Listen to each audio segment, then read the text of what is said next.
औज़ुबिल्लाहि मिनश्शैतानिर्रजीम बिस्मिल्लाहिर्रहमानिर्रहीम। Dear student, आज हम इंडेक्स नंबर का नेक्स्ट लेक्चर हम पढ़ेंगे। पहले हमने इंडेक्स नंबर के मुतालिक हमने पढ़ा। इंडेक्स नंबर क्या है? इंडेक्स नंबर में हम चेंजेस जो किसी गुड्स या कमोडिटीज़ में आती है या ग्रुप ऑफ वेरिएबल में, वो हम मेजर करते हैं with respect to some specific time और स्पेस, जिसको हम बेस ईयर कहते हैं।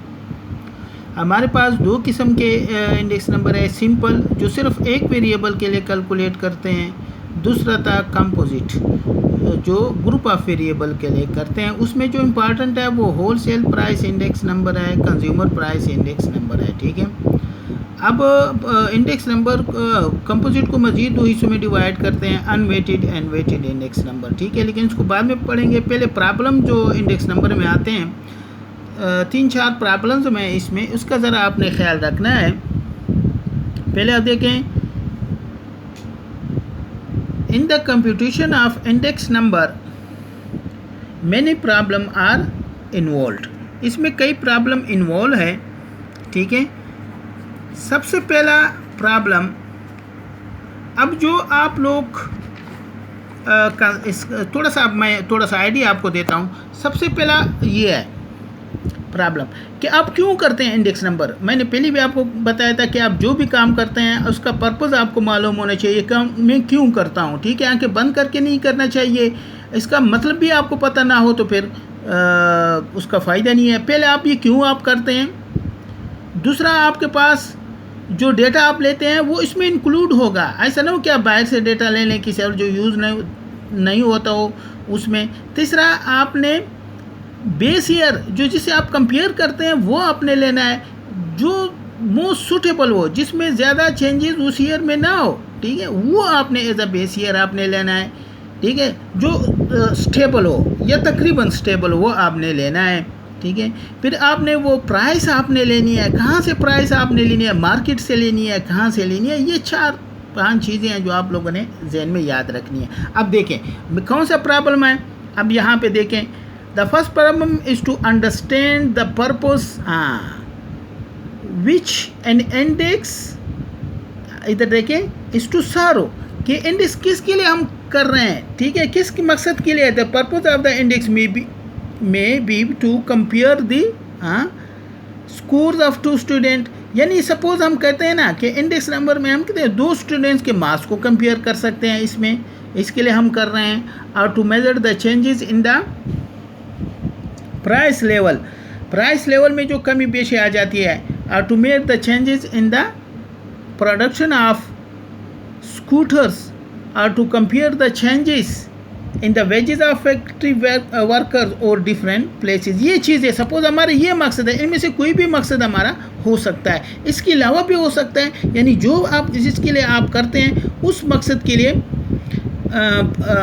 आपको मालूम होना क्यों करते हैं। जिस तरह एक एग्जांपल हमने दिया था कि 1980 में इतना उसका वेजेस है, 1983 में उसकी इतनी सैलरी है। तो हम अब क्या करते हैं, वहाँ पे हमारा पर्पस क्या था, हम चेंज देखते थे कि अब हम कितना दे रहे हैं। ठीक है, पहला तो यही है। अब पहला प्रॉब्लम तो यही है कि हमने पर्पस को देखना है। सेकंड है, the next problem is to decide what data should be included, कि कौन सा डेटा हमने इंक्लूड करना है। The data in the included should relate to purpose for which the index is to be used. किस वो data जिस मकसद के लिए हम इंडेक्स नंबर कंस्ट्रक्ट कर रहे हैं वो उस मकसद को पूरा करता है या नहीं, ये आप लोगों ने जहन में याद करना है। ठीक है। अच्छा, ये स्टेप जो है ना, इस स्टेप को अगर आप देखें, अच्छा इधर आप देखें, इसको थोड़ा सा बड़ा करते हैं ताकि प्रॉब्लम ना हो आपको।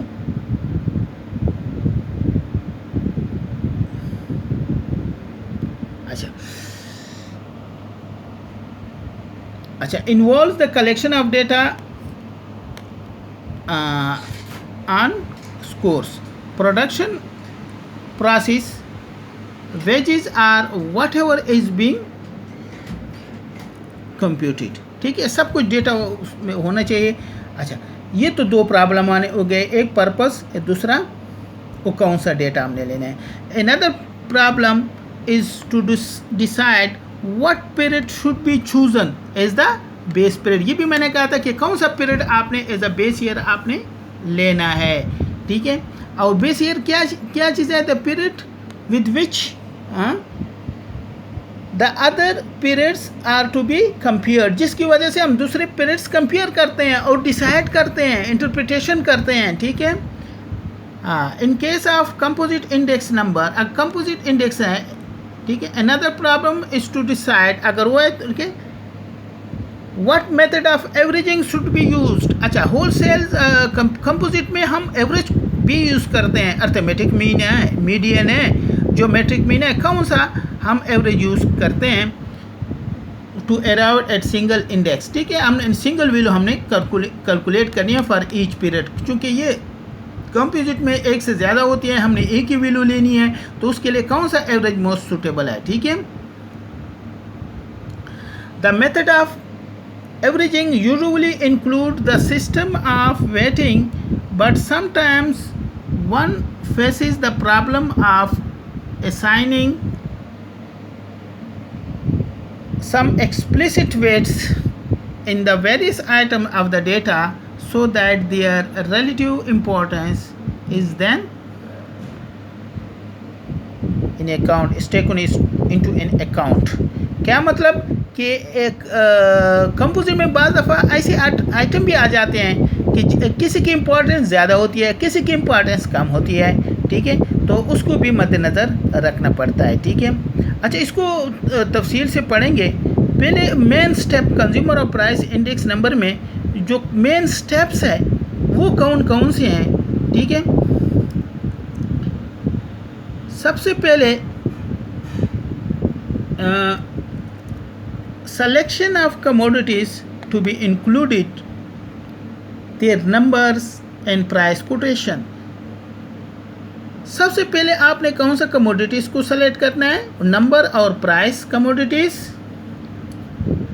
सेकंड आपने लेना है selection of the base period and calculation of price relative. फिर आपने बेस पीरियड लेना है, फिर आपने प्राइस रिलेटिव लेनी है, ठीक है. फिर selection of average to be use, selection of, फिर आपने सिलेक्शन ऑफ एप्रोप्रिएट वेट्स आपने लेना है, ठीक है. वेट को मद्देनज़र रखकर आपने ये 4 चीज़ों का ख्याल आपने रखना है. अब हर एक को हम थोड़ा सा तफसील से पढ़ते हैं, ठीक है, तो ताकि आप लोग इंडेक्स नंबर से पूरी तरह वाकिफ़ हो जाए, ठीक है. अच्छा, पहला है selection of commodities for inclusion, ठीक है.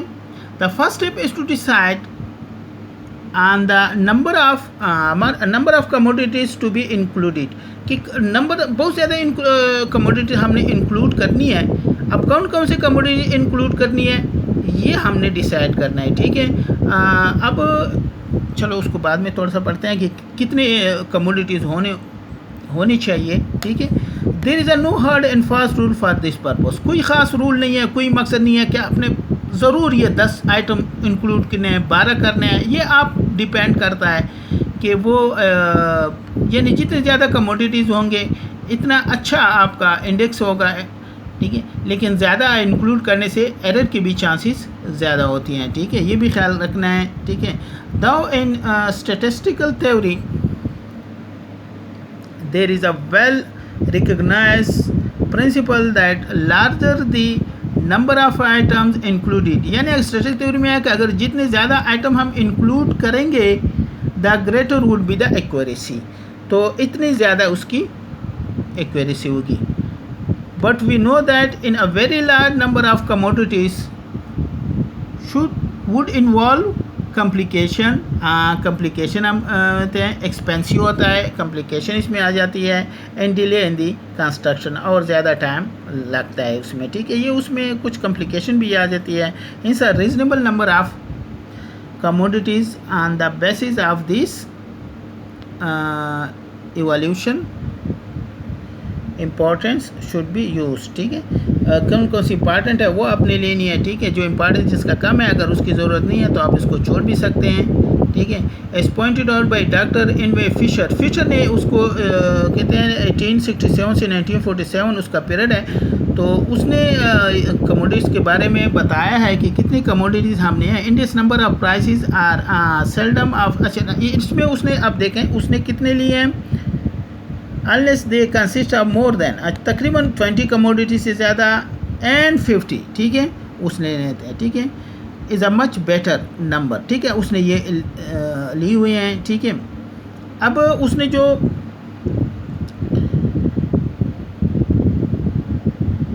अब यहाँ पे देखें, यहाँ पे जो उस अब जो कमोडिटीज़ आप लेते हैं तो उसका में क्या होना चाहिए, representative of the taste habits and requirement of the people concern, ये उसमें होनी चाहिए ये करेक्टरिस्टिक। और अनलाइकली, अच्छा यानी उसमें अगर आप देखें क्वालिटी वाइज रिप्रेजेंटेटिव होनी चाहिए, कंपेरेबल होना चाहिए, ये चीज़ें का ख्याल आपने रखना है, ठीक है। अगर ये डिसाइड हो जाए, सपोज़ अभी इसको छोड़ दें, आप 20 लेनी है, 25 लेनी है, 50 लेनी है, इससे ज़्यादा लेनी है, वो तो आपने ले लिया है, ठीक है, कमोडिटी इंपॉर्टेंस के लिहाज से, ठीक है। अब जब ये एक दफ़ा डिसाइड हो जाए कि आपने कौन कौन सी कमोडिटीज़ लेनी है, इसके बाद आपने फिर प्राइस को सेलेक्ट करना है, प्राइस कहाँ से आपने लेना है, ठीक है। Having decide a number of commodities, ठीक है, arrangement are made to collect the, इसके बाद फिर आपने क्या करना है, प्राइस आपने लेनी है ऑफ कमोडिटीज चूजन। अब प्राइस आपने कहाँ से लेनी है, ठीक है, obtain from the various sources, मुख्तलिफ सोर्सेज आपने आप ले सकते हैं, ठीक है।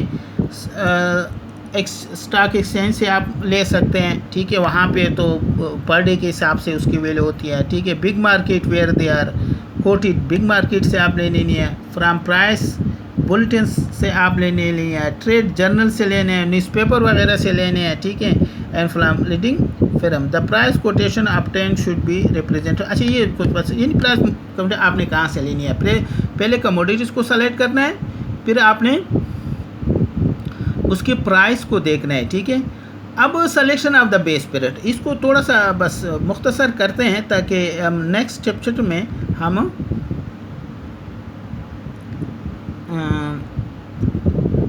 क्वेश्चन वगैरह शुरू करते हैं, एग्जाम्पल्स, ठीक है। The next step is to selection of the base period. अच्छा बेस पीरियड क्या है, a base period a period from which हम क्या करते हैं, द चेंजेस आर मेजर्ड, यानी जिससे हम कंपेयर करते हैं दूसरे और उससे वैल्यूज़ हम चेंजेस हम मेजर करते हैं उसके मुकाबले में, फिर कंपेयर करते हैं और इंटरप्रिटेशन करते हैं, तो वो बेस पीरियड है, ठीक है। The price of all other period are then express as percentage, ठीक है, द बेस पीरियड, ठीक है। तो बेस तो उसको हम परसेंटेज में शो करते हैं, ठीक है। यहाँ पे बेस पीरियड 2 मेथड्स है, यहाँ पे 2 तरीक़ों से हम बेस पीरियड सेलेक्ट कर सकते हैं। एक कहते हैं फिक्स बेस मेथड, दूसरा है हमारे पास चेन बेस मेथड, चेन जिस तरह जंजीर होता है उसकी तरफ एक से जुड़ा हुआ, ठीक है। फिक्स बेस मेथड क्या है, फिक्स बेस मेथड में ये है कि एक वैल्यू हम सेलेक्ट करते हैं एज अ बेस, एक वैल्यू हम सेलेक्ट करते हैं एज अ बेस पीरियड की, ये वैल्यू हमारी बेस पीरियड है, और ये फिर चेंज नहीं होती थ्रू आउट हमारा पूरा इंडेक्स, पूरा लाइफ, ठीक है। और इससे हम फिर कंपेयर करते हैं दूसरे, ठीक है। यहाँ पे देखें, a fix base method is one in which a particular year is generally chosen as to the base period that remains unchange during the complete, ठीक है, during the last term of the index, ठीक है, मुकम्मल वहाँ पे कहते हैं it. अच्छा इसको पर जो भी है आपने कौन सा ईयर लेना है वगैरह ये आपने खुद ही डिसाइड करना है। ऐसा ईयर आप ले लें जो इकनॉमिकली स्टेबल हो, ठीक है, जिसमें ज़्यादा चेंजेस वगैरह ना हो, ठीक है। बाज़ दफ़ा इसमें अर्थक्वेक आ जाते हैं, लोकास आ जाता है, अब जिस तरह अभी ये टिड्डी दल वगैरह ये आ गए, लोकास वगैरह ये इसमें से कोरोना वायरस आ गया, तो ऐसे ईयर हम नहीं ले सकते, इसमें बहुत ज़्यादा अप डाउन होते हैं बेस ईयर, तो बाद दफ़ा ये वैल्यू बहुत ज़्यादा बढ़ जाती है, 100% से भी ज़्यादा ऊपर आ जाती है। तो आपने एक ऐसे ईयर आपने as a base year select करना है, ठीक है, जो कि इकनॉमिकली स्टेबल हो, वहाँ साल पे कुछ ना हो, ना हुकूमती चेंज हुई हो, ना कोई बड़ा प्रोटेस्ट हुआ हो, ना नेचुरली कोई डिज़ास्टर आ गया हो, सैलाब वगैरह इस तरह, ठीक है। तो फिर आपने वो तो वो फिक्स और वो चेंज नहीं होता, ठीक है, through out the life term of the index, ठीक है।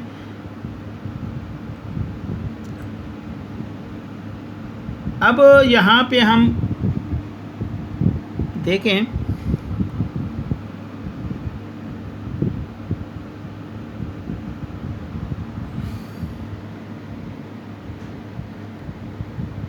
इसको भी थोड़ा बड़ा करते हैं ताकि सही आ जाए ना, थोड़ा पिक्चर में प्रॉब्लम है। तो अक्सर स्टूडेंट की ये शिकायत होती है कि सर जी पिक्चर में प्रॉब्लम है, तो लिहाजा मैंने उसको थोड़ा बड़ा करते हैं ताकि वो प्रॉब्लम ना हो स्टूडेंट्स को, ठीक है।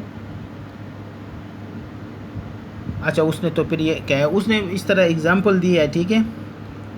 तो इसके बाद जब बेस ईयर हो तो इसके बाद फिर आपने प्राइस रिलेटिव्स को कैलकुलेट करनी है, और उसका क्या फार्मूला है, price of commodity is the given year, यानी जिस ईयर के लिए आप कैलकुलेट करना चाहते हैं चेंजेस वो ऊपर लिखेंगे उसके वैल्यूज़, ठीक है, और price of commodities in the base year, और बेस ईयर में उसकी कीमत कितनी थी वही चीज़ की मल्टीप्लाई बाई 100 कर दें, ठीक है। उसके बाद P naught N is equal to P N divided by P naught, यानी एन करंट ईयर को शो करता है और ये बेस ईयर को शो करता है multiply by 100।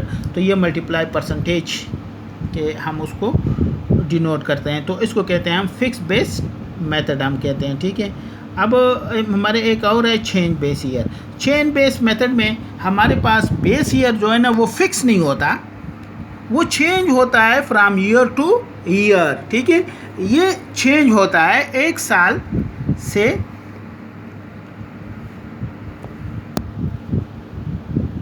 A change based method is one in which the base period is not fixed but क्या होता है moves, ये चेंज होता है but change, ठीक है, with the given year से हम चेंज होता है। अब फिर फिक्स फिर क्या होगा बेस ईयर। अब आज अगर सपोज आज के लिए हम कर रहे हैं तो उसके लिए हम पिछला वाला साल लेंगे, एक्चुअली हम प्रीसीडिंग ईयर हम लेते हैं, ठीक है। अगर सपोज 1981 के लिए कर रहे हैं तो उसके लिए बेस ईयर क्या होगा 1980। 82 के लिए अगर हम मेजर कर रहे हैं तो उसके लिए बेस ईयर 81 होगा। और इसके लिए जो प्राइस रिलेटिव जो हम कैलकुलेट कहते हैं इसको हम कहते हैं लिंक रिलेटिव, ठीक है। तो ये लिंक रिलेटिव उसको हम कहते हैं, ठीक है। That is the relative are computed with the immediately preceding year is the base year and which the relative are called relative. क्यों कहते हैं हम प्रीसीडिंग ईयर लेंगे। इस साल के लिए करें 2020 के लिए कर रहे हैं तो 2019 हमारा बेस ईयर होगा। फिर परसेंट जिस तरह P N minus one N क्या शो करता है करंट ईयर मौजूदा, n-1 क्या शो करता है वो पिछला वाला। तो उसके लिए लिंक रिलेटिव्स क्या होंगे, P N price of current year, price of preceding year यानी पिछले वाला 19 मल्टीप्लाई बाई 100, ठीक है। द लिंक रिलेटिव आर, ठीक है, और कन्वर्टिव बैक टू द फिक्स, इसको बैक भी कर सकते हैं, ठीक है। बाई मल्टी ये मुख्तलिफ है, आप ख़ुद ही पढ़ लें, ये मुख्तलिफ उसने लिखा हुआ है। अब यहाँ से आप ज़रा देखें, मैं यहाँ पे पढ़ता हूँ, टाइम कम है और चूँकि वो ज़्यादा है। P01 पहले साल के लिए वो P01 वही रहेगा। सेकंड के लिए P02 के लिए क्या होगा P01 मल्टीप्लाई बाई P12। इस तरह यहाँ पे P03 के लिए क्या होगा P01 फिर 1 2 फिर 2 3। इस तरह अगर नॉट n हो तो 0 1 नॉट 1 1 2 2 3 3 4 4 5 6 से आखिर में आएगा n-1 n। तो ये चेन बेस मेथड है, ठीक है। तो यहाँ पे लिख जो परसेंटेज में होती है, ठीक है। तो आप परसेंटेज का साइन भी लगा सकते हैं, परसेंटेज का साइन अगर ना भी लगाएं तो कोई फ़र्क पर नहीं पड़ता, ठीक है। और इकोनॉमिकली हम इसी तरह करते हैं ना, बिजनेस मैन अक्सर ये सोचता है ना कि पिछले साल और आज के साल में क्या फ़र्क है, ठीक है। वो 2-3 साल पहले नहीं देखता, पिछले वाले साल को देखता है। तो लिहाजा ये ज़्यादा इम्पॉर्टेंट है। ठीक है। और इसमें ये भी है कि कुछ कमोडिटीज़ जो इसकी ज़रूरत नहीं होती हम उसको रिप्लेस भी कर सकते हैं दूसरी कमोडिटी से, या उसको ख़त्म करते हैं, उसकी जगह दूसरी भी ले लेते हैं। तो इसमें ये भी एक बड़ा फ़ायदा है, ठीक है। तो ये चेन बेस्ड मेथड हमारा ज़्यादा क्या, ठीक है। अच्छा, यहाँ पे हम नेक्स्ट को हम करते हैं, इसको भी बड़ा करते हैं थोड़ा। अच्छा, इधर देखिए, ठीक है। जब ये हो जाएंगे तो selection of appropriate weight, weight आपने कितना देना है, ठीक है।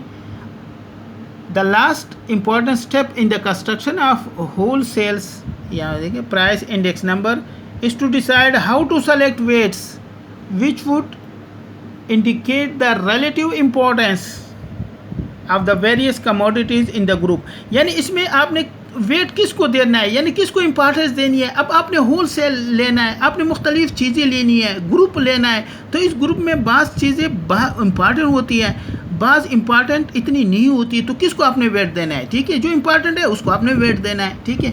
It is evident that all the commodities included are not equally important। For example, eggs and coffee cannot be given the same importance, ठीक है, as wheat and rice। हमारे पास eggs है, कॉफ़ी है, और दूसरी तरफ वीट और राइस है, तो एक जैसे वैल्यू इसको नहीं दे सकते, एक जैसी। तो ये मुख्तलिफ चीज़ें हैं, आपने ये भी देखना है, ठीक है। इंशाल्लाह नेक्स्ट सेट में थोड़ा इसको पढ़ेंगे मज़ीद और फिर आगे जाएंगे, ठीक है। इसको, ठीक है, ओके।